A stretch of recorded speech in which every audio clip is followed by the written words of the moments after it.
Ninguém está preparado para entender o ministério de Jesus e seu impacto pneumatológico, escatológico e redentivo, sem realmente compreender essa falência humana, não apenas pessoal, mas humana, sobretudo. Então, realmente, esse jovem rejeitou a Cristo por causa da sua hipótese,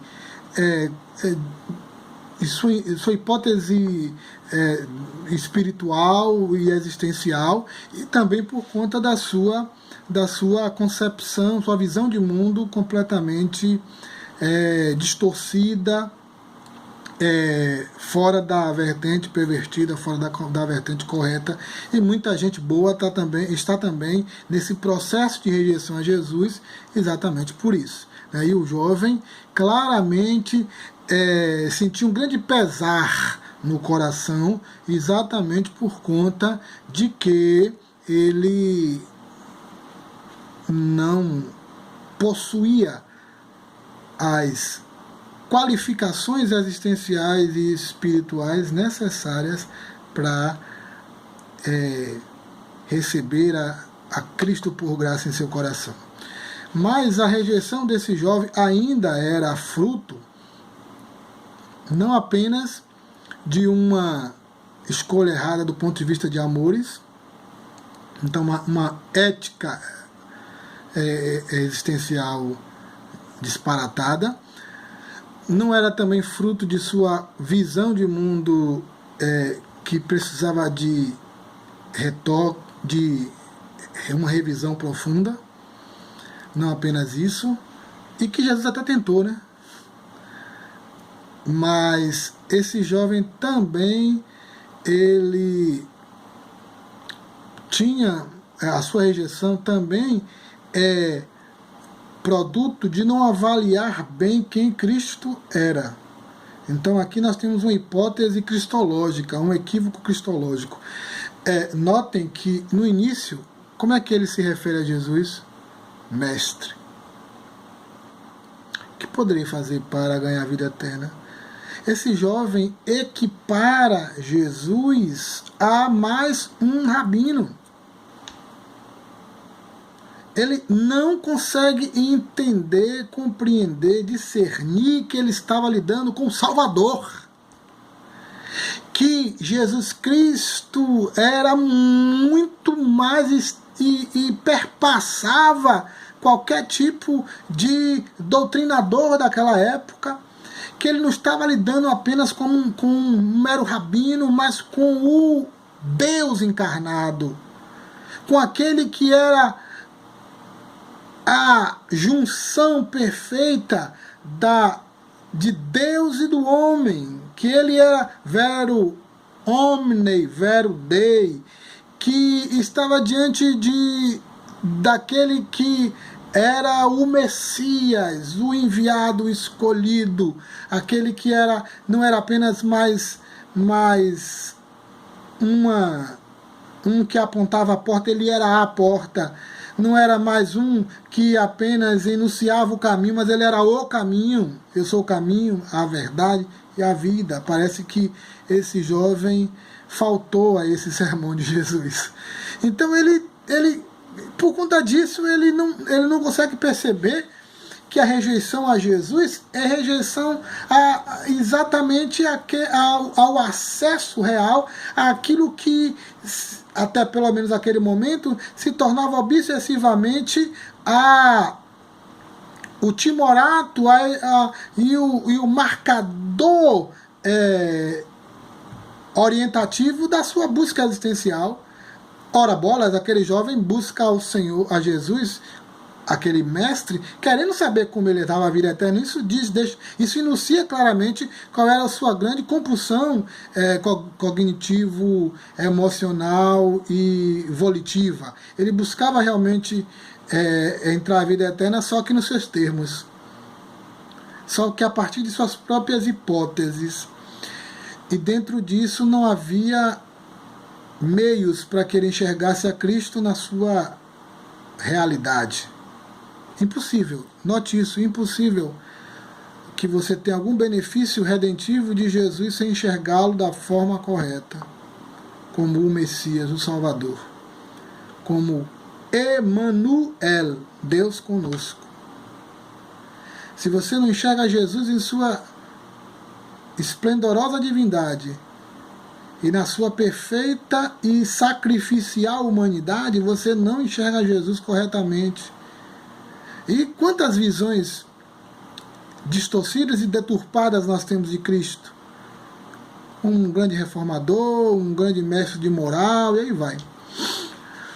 Um revolucionário. Mas Jesus, conquanto essas questões estivessem presentes subsidiariamente no seu ministério, Jesus é o Salvador, o Messias enviado, o Salvador do mundo, o Salvador da alma, o caminho para Deus, a ligação, a religião, o religare. Jesus é isso tudo, é o nosso Messias e Redentor.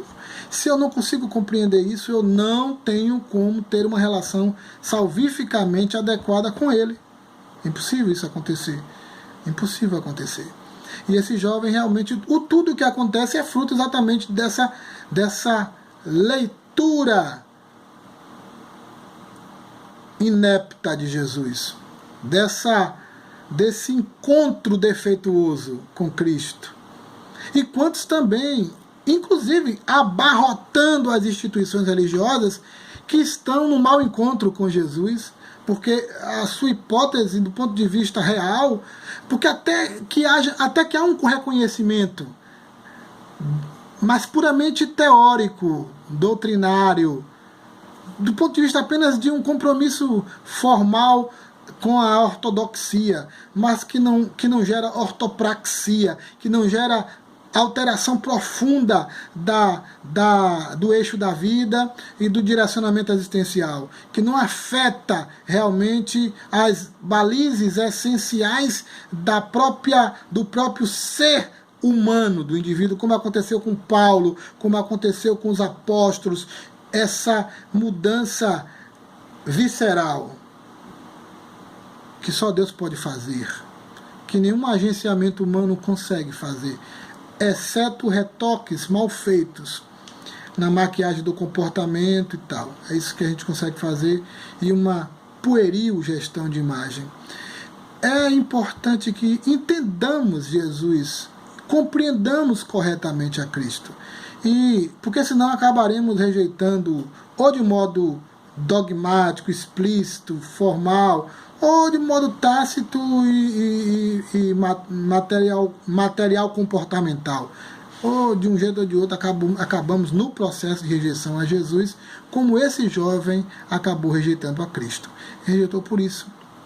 E efetivamente este jovem também rejeita a Jesus porque ele não conseguiu compreender o que de fato é